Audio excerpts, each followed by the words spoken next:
안녕하세요, 만화가 권태성입니다. 오늘은 아이패드 프로에서 그릇 속에 들어있는 아기 리트리버를 그리는 방법을 알아보려고 합니다. 리트리버의 코부터 그리기 시작했는데요, 먼저 그린 부분을 기준으로 삼아서 다음 부분을 그립니다.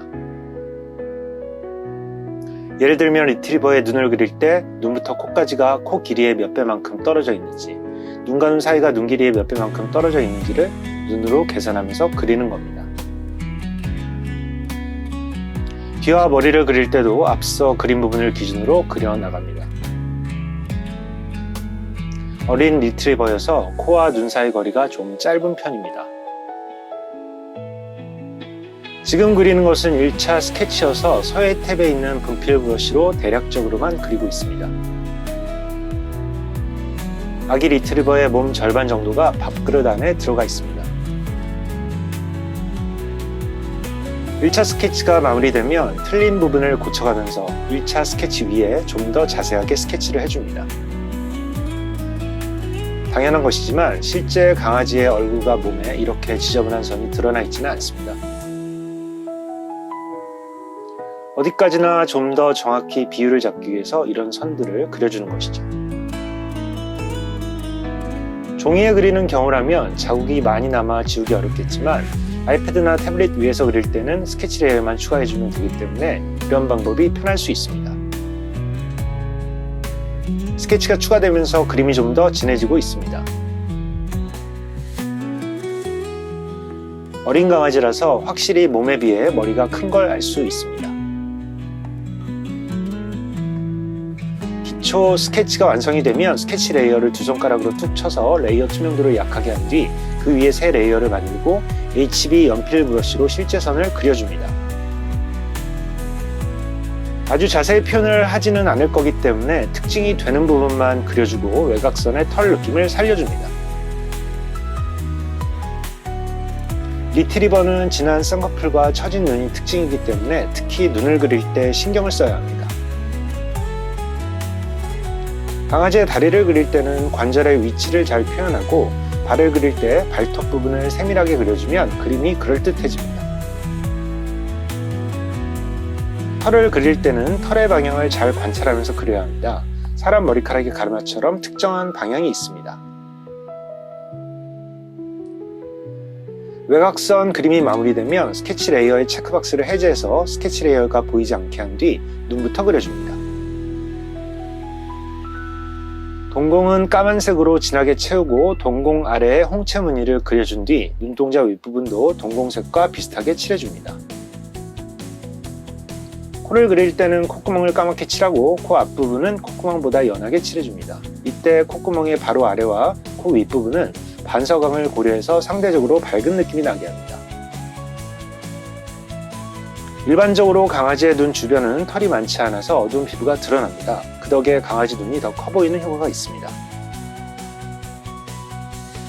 강아지 코 아랫부분, 즉 입 주변과 콧잔등도 다른 부위보다 털이 없어서 상대적으로 어둡게 보입니다. 처음에 이 그림을 그릴 때는 채색할 생각이 없었기 때문에 강아지의 털을 연필 브러쉬로 많이 그려주었는데요. 만일 처음부터 채색을 감안했다면 선을 이렇게 많이 그리지는 않았을 겁니다. 선이 너무 많으면 지저분해 보이니까요. 리트리버처럼 귀가 처진 강아지들의 귀는 상대적으로 그리기 편합니다.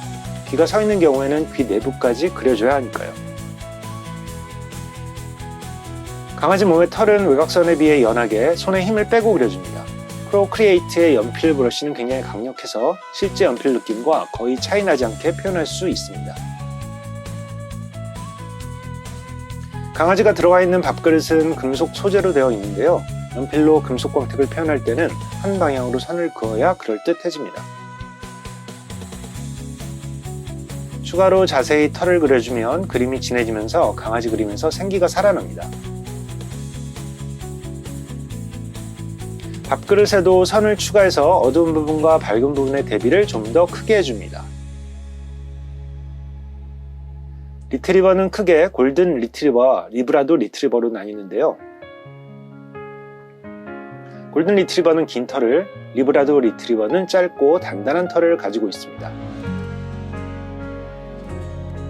골든 리트리버는 온순하고 차분한 성격인 반면 리브라도 리트리버는 더 활발하고 에너지가 넘치는 편인데 둘 다 사람을 좋아하고 영리해서 훈련이 쉬운 편입니다. 골든 리트리버는 19세기 영국에서 사냥개로 길러졌는데 원래 물속에서 사냥감을 물어오는 역할을 했기 때문에 수영을 아주 잘한다고 합니다. 또 영리하고 온순한 성격을 가지고 있어서 아이들과도 잘 어울리죠.